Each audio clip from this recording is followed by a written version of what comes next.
have been taught to believe something as fact your whole life. And then you find out through information that that's not true. But you've been holding on to this belief so long that you don't want to let it go.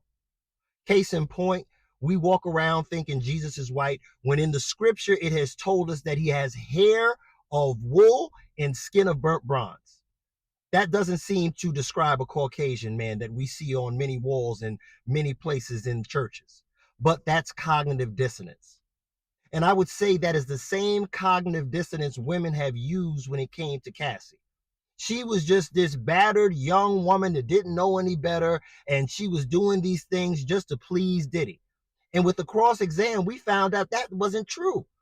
She was down for all of this stuff. She was initiating the freak offs. She was going back to Diddy even when she started new relationships with Kid Cudi and her now husband. And it's also been said she was having sexual relationships with him as a married woman. So y'all can't tell me this woman was just coerced the whole time. There had to be some level of consent. The second part I want to address is that for some reason, and I don't know why it works this way, but we have this mantra where when young women turn the age of 18 to 25, it is somehow they're naive, they don't know any better, they're just little girls, they have no discernment skills, and no decisions they make can be held against them. Baby mama be damned, anything they do, it was just a mistake that we need to give a pass. And I don't believe that. I believe that 50, 60 years ago, that was the time when women were getting married. That was the time when women were starting families. God didn't give you your period at 12 for you to start taking relationships seriously in your 30s. But that's a whole nother subject. My point is, just because she was young does not mean she did not know what she was doing. And last but not least is, what about the children?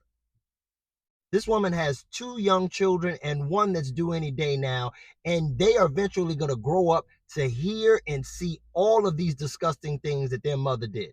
And the final lesson I would give to men who want to be in these kind of relationships because they think the woman is attractive and they can come along and be the next Alex Fine is that you cannot heal a damaged soul.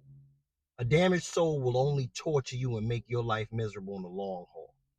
And more importantly than that, from what I saw with the history of this, is she was with a guy named Ryan Leslie, a music producer, a writer, and when he introduced her to Diddy, she left him for Diddy.